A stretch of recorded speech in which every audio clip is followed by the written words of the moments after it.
In this session, we will discuss about multiple linear regression.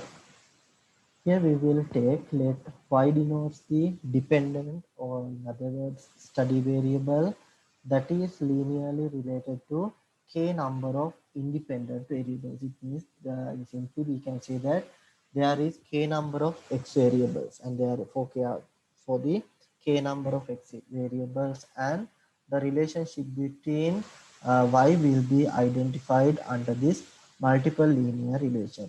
And if you going to identify a suitable model, then we can say that these are the parameters associated with the variable. Since there are k variables, there are k number of parameters associated variables, and apart from this k number of parameters, there would be one parameter stated as the interceptor. Therefore, all together in the, if you are having k number of variables in the multiple linear regression model, there would be k plus 1 parameters in that model. It means that beta naught also included in the model in generally, and we can write down the multiple linear regression model in the form of y equals beta naught plus beta 1 x1 beta 2 x2 up to beta k xk, and this error term epsilon.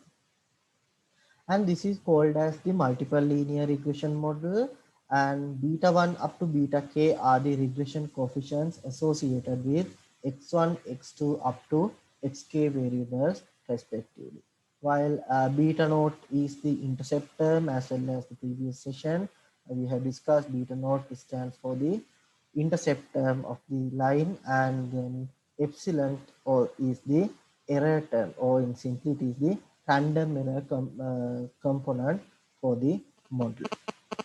And here we have discussed about a model without having any interaction terms. It is quite like this. Now think about, if you are having set of variables as x1 x2 up to xk, therefore still we have not identified any interaction among these variables. Therefore, without identifying any interactions, we can simply obtain a multiple linear regression model in this form: y equals beta naught plus beta 1 x1 plus beta 2 x2 plus beta k xk plus the random error component. And thereafter what we can do is, now if you can see that there is an interaction, it means that in simply if I consider about this two variables model, if this is the two variables that we are interested for the study, we can fit the model as the simple model as the beta naught plus, here we will consider beta 1 x1 plus the beta 2 x2. But for instance, consider that there may be existence of interaction between x1 and x2 variable. Therefore, if you can observe an interaction, and if you may suspect about that interaction may be included, it needs to include, then you can include the interaction of x1 and x2. Therefore, we can say this as the x1 and x2 interaction, and we can still use the beta parameter with the notation beta 1 to beta 1 2 stands for the interaction term of the x1 and the x2 variable. Therefore, we can include this interaction in this form. Therefore, we can say y equals beta naught plus beta 1 x1 plus beta 2 x2. This is coming with the main effects, and since there is an interaction term, therefore we have to include it as beta 1 to x1 into x2. It is the interaction, then plus epsilon. But I told you that in the previous session also, when we are going to discuss with the regression, we need to check for the linear pattern. Therefore, we have to now transform. Therefore, we will transform this x1 x2 multiplication. We will construct another variable as x3. Therefore, so far what we had was x1 and x2 only in our data set. We are having x1 x2, and we have suspected that interaction exists, x1 times x2 interaction exists. Therefore, what we can do is, now we can identify this interaction as x3. This is the interaction between x1 and x2.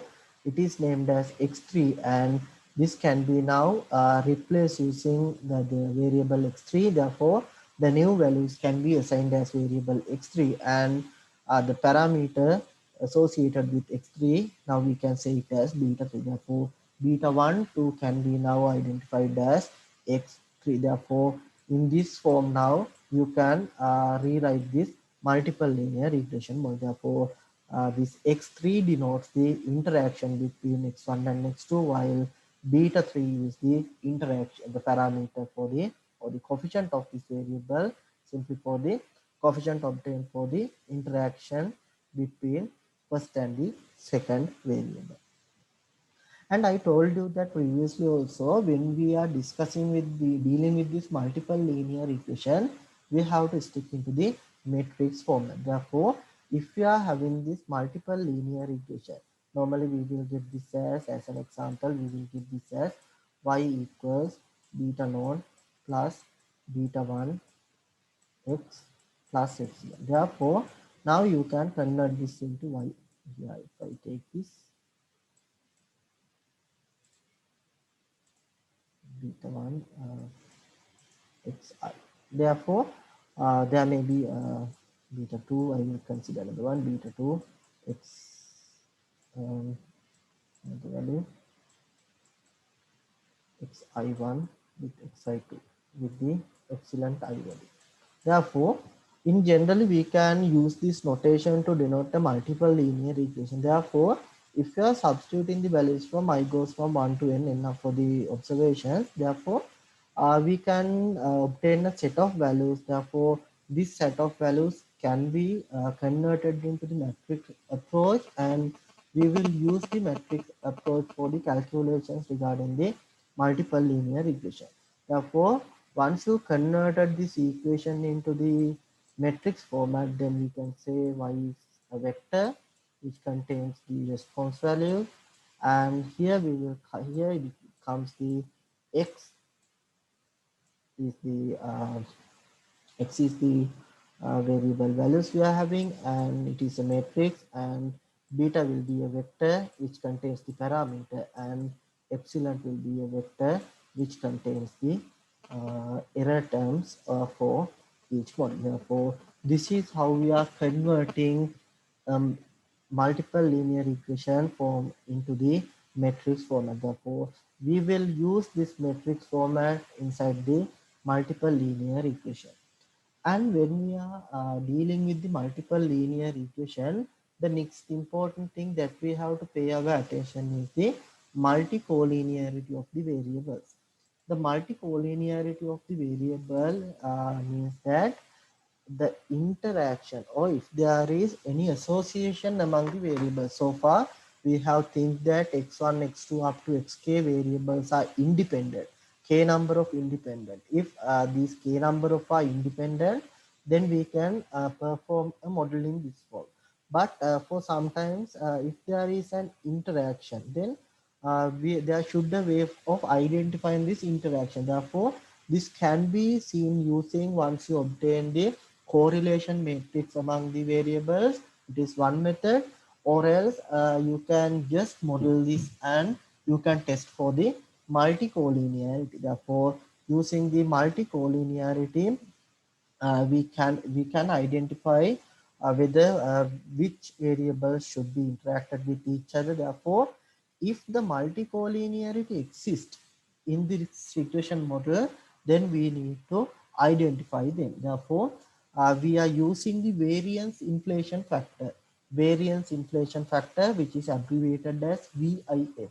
Therefore, if we are performing analysis, generally, we are saying that if the VIF value is greater than 10, we are concluding that the multicollinearity exists. But for the practical situations, we are making this threshold as 14, and we are using this value 14 to check whether the multicollinearity exists or not. Therefore, what we are doing at the very beginning is, first of all, we need to fit a model without considering any multicollinearity. Therefore, if the model suggests that there is no need of any multicollinearity, there is no evidence of multicollinearity, then what we can do is, then we can say that the fitted model is appropriate, and it means we have to test for the model whether it is appropriate without including any interaction terms. But for some situations, we can identify that the existence of multicollinearity. If there is any evidence to the existence of multicollinearity, what we have to do is we have to redo the calculation, or we have to remodel, or we have to obtain another model for this data set, including the terms which may seems to exist the multicollinearity. Therefore, to check for the multicollinearity, we can use this variance inflation factor. If this VIF value greater than 10, in theoretically we say that multicollinearity exists, but for the practical approaches, we can extend this value up to 14. Therefore, if the values for VIF are greater than 40, then we can say that multicollinearity exists, and in that sense, we have to include those interaction terms. Okay, this is one example I have included to identify this multicollinearity. This study was conducted to identify whether there is relationship between the height of a child with the height of the mother and the height of the father. Therefore, this is the analysis done, and the ANOVA has obtained in this form. Now they have constructed this ANOVA table. In the regression, it says that p-value is less than 0. P-value is 0. It means that it is less than, if we are considering the alpha level as 0.05, it is the 5% significance level. Therefore, at 5% significance level, we can say that now the regression is significant. And these are the two variables considered for the the regression: mother's height and the father's height, the mom height and the dad height.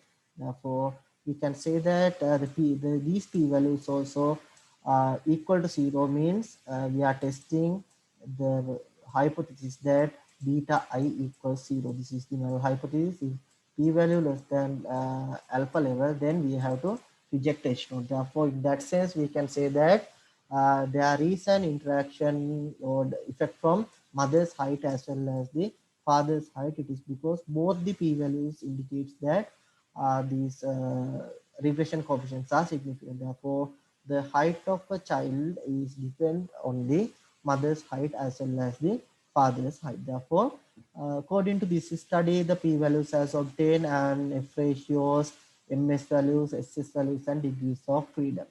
And in this study, they have identified that R squared value as the 43.35%. It means that if you consider about this model, then we can say that 43.35% of total variation can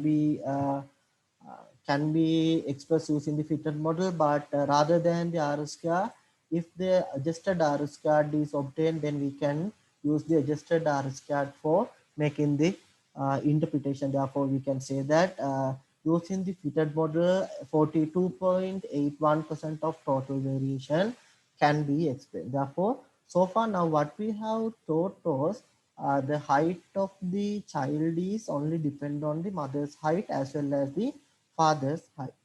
And here what we have obtained was the VIF values for each of these variables. Here, therefore, for the constant, there should not be any VIF value.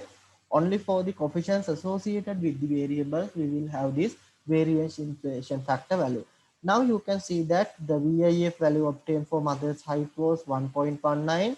For the father's height, it was also 1.19. Now you can see that all the values are less than 14. In here, value is less than 14. Here, the value is less than 14. Therefore, what we can conclude here is we can still, it is no need to go for an identification of interaction. It is because these mother's height and father's height works independently in this model. Therefore, it does not suggest for any interaction term. Therefore, what we can do is now we can say that since the fitted regression model is significant, we can say that the height of the child is equal to these are the coefficient values that they have obtained for the constant 18.55. Then here you can see mother's height is 0.5 3035 times this mother height, then the coefficient is here is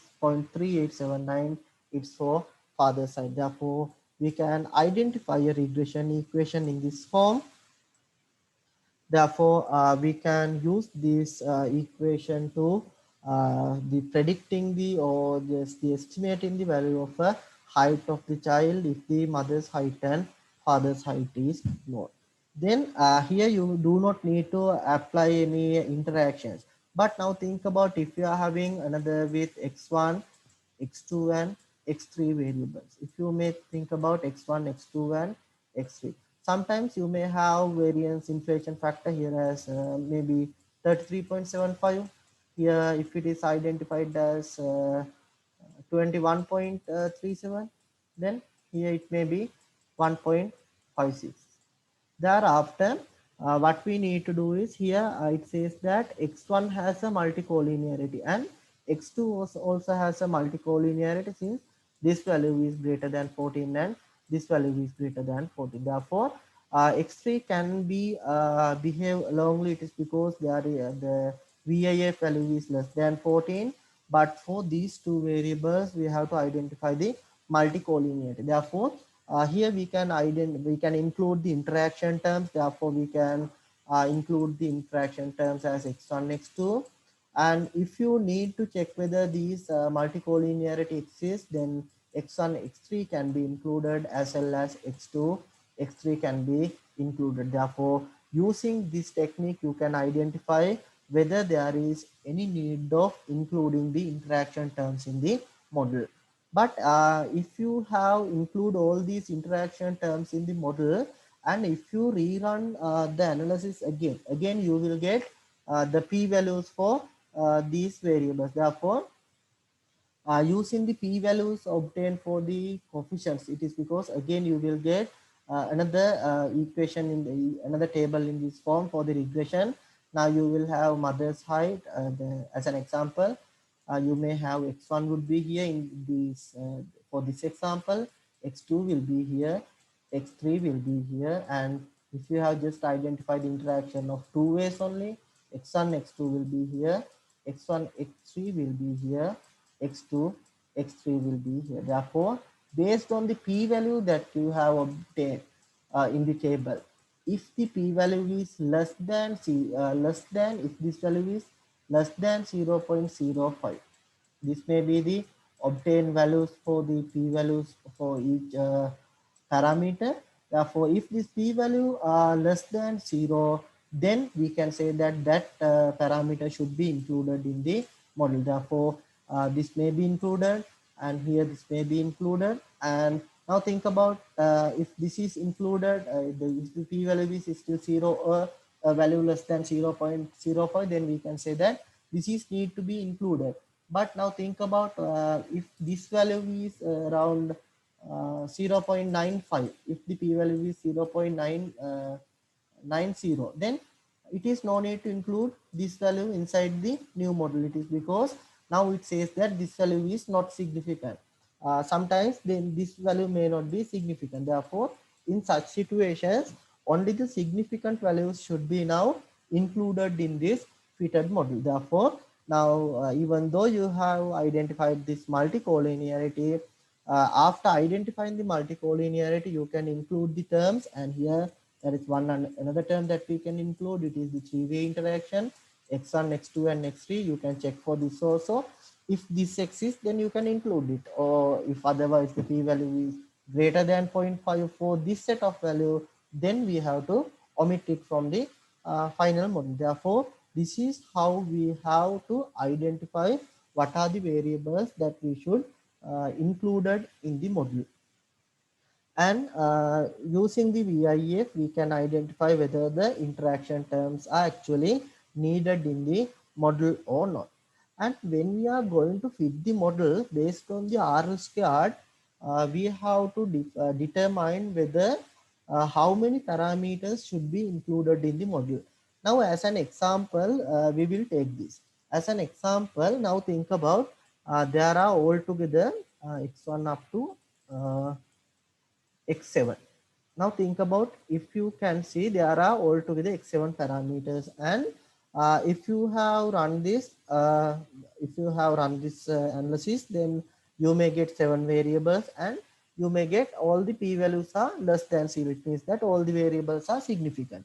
But but in that situation, if all the variables are significant, then it says that all the variables should be included inside the model. And if the VIF suggested that there is no multicollinearity, then we can say that okay, we have to include all these 7 variables inside our model. But it is not the way that we have to identify what are the variables that we have to include inside the final model. Therefore, to identify what are the values, or what are the models that, or what are the variables that we need to identify or include in the final model, you have to go, there is a testing procedure called as the variable selection criteria. Therefore, variable selection criteria, normally we are using 3 methods in the linear regression. It is the forward selection method, backward selection method, and the stepwise selection method. Therefore, I told you that altogether there may be 7 variables, but in the final model, when you are constructing a model, it should be much more simple. It is, if you can obtain a model with 7 variables, you can do it. If you need to obtain a model with 7 variables, then you can definitely do it. It is not a problem. But if you are going for the further analysis, then these things will be somewhat difficult, and it may not be needed to apply or include all the terms inside this model. It is because, now think about, if you are use these all these variables to fit the model, and if you compared for the R squared value, sometimes you may get this R squared as 0.9506. Now we'll see, it is 0.9560. This is the R squared value that for the 7 variables that you have used. And now you may think that you may be able to obtain a simple model with compared to this. Now you may think that okay, the fitted model for this would be beta naught, beta 1 x1, and the only parameter, the another value that I need is the variable 4. It is associated with parameter beta 4. And if you suggested for this model, and if this model gives you a R squared as 0.95, now think about, this may be happen. If the value is equal to 0.95, then now you can see that there are still only 2 variables included in this model. Therefore, now for for an value of R squared 0.006, for the increasing of this much of value, it means that if you convert this into a percentage, it means 0 point means it will be a value as 0.06. Therefore, if you are using this model, 95% can be of variation can be explained. But if you use the first model that we have identified, still it can also explain only 95.6% only. Therefore, in such situation, to increase the accuracy or just the explanation with a percentage of 0.6, then we have included another 5 more variables inside this model. Therefore, it is actually worthless. Therefore, in such situations, you have to identify what is the best fitting simplest model among the models. Therefore, to identify the best fitting simplest model, you can identify which variables should be appeared in the final model and which variables should not be appears in the final model. Therefore, you can use the forward selection method, backward selection method, and stepwise method to identify what are the variables that we need to include in this final model. Now we will look about this forward selection method. In the forward selection method, what we are going to do is, first of all, we are going to construct a model which is including or which we see as the simplest model. Therefore, now think about, we will take an example with the three variables. If you say x1, x2 and x3, these are the three variables that I am using for study. And then first of all, what we need to do is, if you really wish to include all the parameters, then actually you can include all the parameters. But now we have done the preliminary analysis and we have identified that there is no any interaction effects among these three variables. Only the main effects will be just included in the final module. Therefore, if interaction is included, then we have to pay the attention on that case also. Therefore, still if you are just dealing with there is no any interaction or no multicollinearity among these variables, therefore we can just using these single variables to fit the model. Therefore, in the forward selection method, always we will start from the simplest model that we can apply for a set of data. Here, what we are going to do is, first of all, we need to obtain a model including one variable. Therefore, first of all, the simplest model that we can use here is the one variable model. Therefore, I will name this as y1. This model is y1. Y1 model can be now taken as beta naught plus beta 1 x1.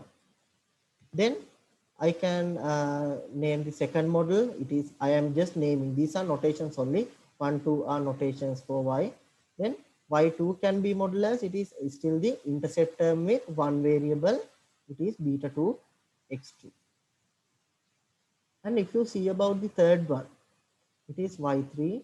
Y3 is equal to beta naught plus beta 3 x3. Now you can see that now we have obtained one variable models. Now you have identified three models, and among these three models, first of all, you have to identify which model should be the best. This is the simplest model we have identified, and among these three models, we have to identify which model should be the best. To identify identification of the best model, you can use the R squared value. Therefore, the model among these three models, we have to select one model, and it should be the model with the highest R squared value. Now think about, among these three models, we may identify that y3 is the model with the highest R squared value. Now you may think that this is the, if you see about these three, now you think you have identified that R squared, the highest R squared value associated with this model 3. Means that once you include x3 variable, then it would be the most important variable for y3 with compared to other two variables. Therefore, now what we have to do is, now we have to check for the hypothesis. Therefore, if you, since this is the one variable models we have already identified, therefore we have to check for the null hypothesis as the initial model that we can make as the y naught. Y naught can be named as beta naught. This can be said to be the reduced model. Now this is the reduced model. It is because this is the most simple model that we can see. It is just a model with the intercept. Therefore, H naught is the reduced model. Then H1 says that it is the first model, the model with one variable. Now we have to test for beta naught plus beta 3 x3. Now we have to perform this hypothesis testing, and using the hypothesis testing, now think that if you are rejecting H naught, it means this may be now the full model you have obtained. If you compared it with the previous one, here this is the reduced model you are having. It is just a model with the intercept term, and now you can identify a model with intercept as well as the x3 variable. Therefore, now you are testing the hypothesis that reduced model is good versus the full model is good. Therefore, once you reject this null hypothesis, if you reject this null hypothesis, it means that you are rejecting the reduced model. Therefore, now you can say that full model is good. Now what you have to do is, now you have identified that, okay, this is the new model that I am having. I am now having the y equals beta naught plus beta 3 beta 3 x3. Now you have included the one variable inside this model. Now you can omit this x3. Now it is because it is already included in the model. Now what you have to do is, now what you have to include the remaining variables inside this model. Therefore, here I will take this as the first model now. Model with, in this form I will name it.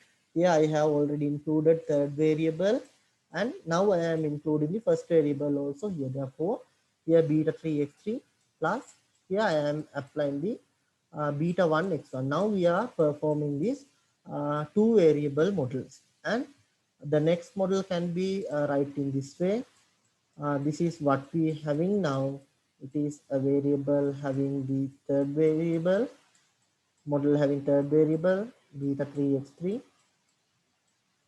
Then what we can do is, here we can insert the second variable for the for this model. Now beta 3 x3 is included.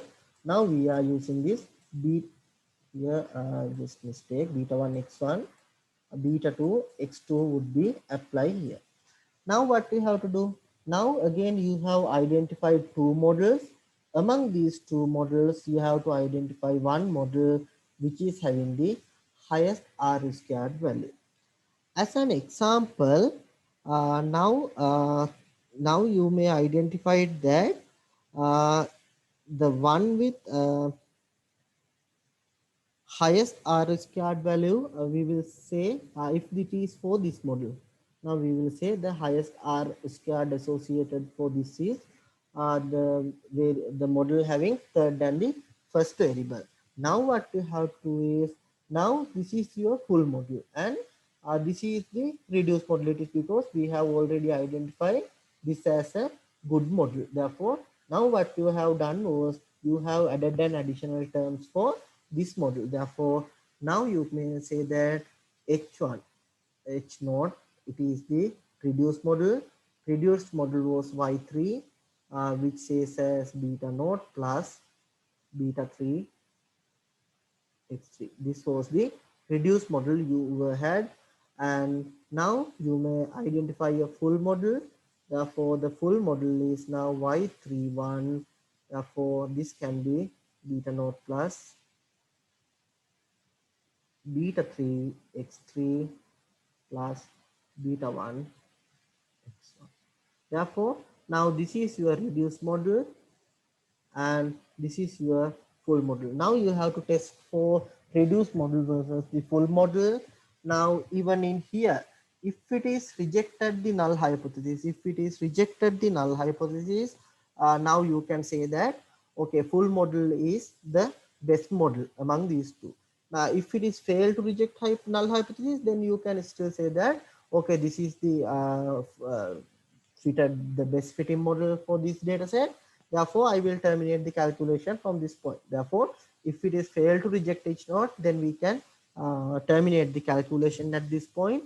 And if it is rejected, then we have to go for identification of the next model. Therefore, so far what you have obtained was Y31 was obtained. Now it is equal to beta naught plus beta 3 x3 plus beta 1 x1. Now what you are going to do is, now you are going to add an additional term to this.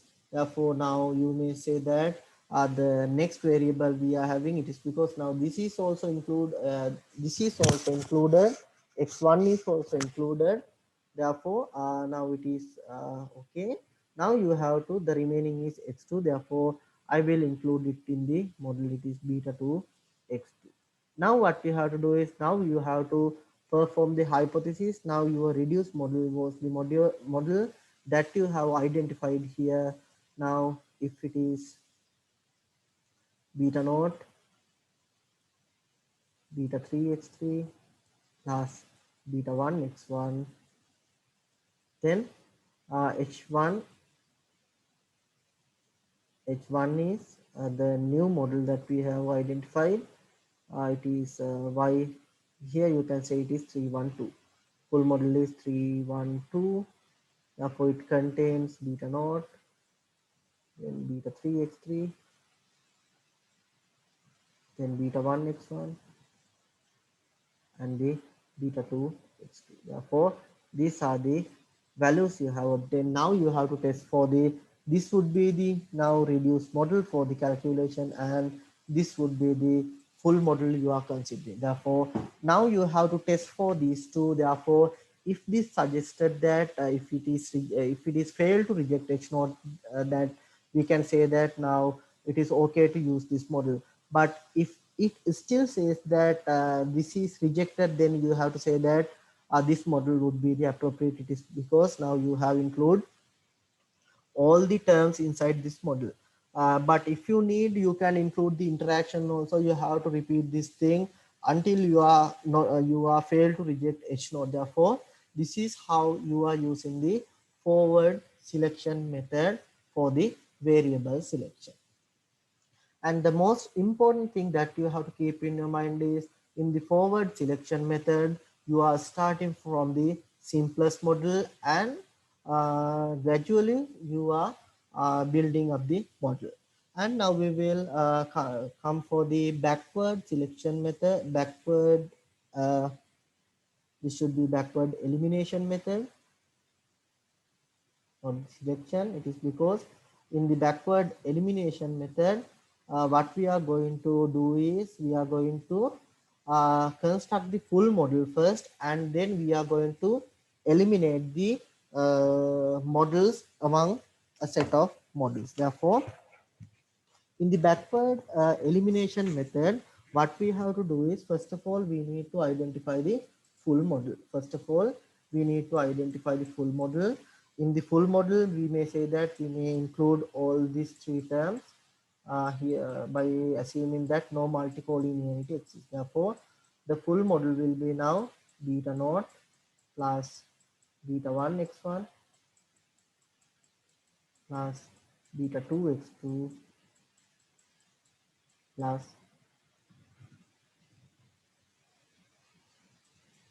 beta 3 x3.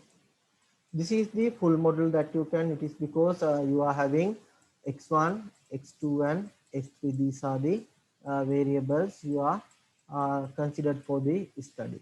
Now what you have to do is, since this is the full model, now you have to identify appropriate reduced model. Therefore, first of all, I have to identify the reduced model. Therefore, you have to remove one variable at a time. Therefore, I will first remove the variable 3 now. Therefore, I will get the reduced models as including 1 and 2 only. Therefore, 3 reduced models will be obtained: beta naught plus beta 1 x1 plus beta 2 x2. It is because I have eliminated this x3 variable. For the next model, I will eliminate the second variable. It means that the model contains 1 and 3. Now I am coming back to this and eliminate the second variable from here. Therefore, I will get this as beta naught plus beta 1 x1, and I will have beta 3 x3. Then for the, now you have considered the elimination of third one, elimination of second one. Now we will eliminate the first variable. Therefore, the remaining would be second and the third variable only. Therefore, this can be written as beta naught plus beta 2x2 plus beta 3x3. Now what you have to do is, among these three models, now this is the full model you are having, and this is a set of reduced model you are having. You have to identify a model which is having the highest R square. Therefore, you have to identify a model having highest R squared. Now what you have to do is, in the backward elimination method, you have to test whether the reduced model is adequate or the full model is adequate. Therefore, here you can test for the hypothesis. Here we have, now think about among the highest R squared value. Now think that if you have identified this model has the highest R squared value, this model has the highest R squared value, then you may say that, okay, I will apply this reduced model to test whether the full model is appropriate or the reduced model is appropriate. Therefore, first the null hypothesis would be the reduced model is appropriate. Therefore, the model will be y23. Y23 is the model. Therefore, I can say this as this equals to beta naught plus beta 23, beta 2 x2 plus beta 3 x3. This is the reduced model we are having. This is the reduced model we are having, and we are checking it versus the full model. In the full model, we can include in the alternative hypothesis. Therefore, this would be y1 comma 2 comma 3. Then this is beta naught plus beta 1 x1 plus beta 2 x2 and beta 3 x3, and this is the full model you are having. And now what you are going to do is, now since this is here you are considering these two, now think that you are failed to reject H naught. Now think that if you are rejecting H naught, then the calculation will be terminated at that point. It is because if you are rejecting that reduced model is not appropriate, then you can terminate the calculation and you can say that full model is appropriate in this situation.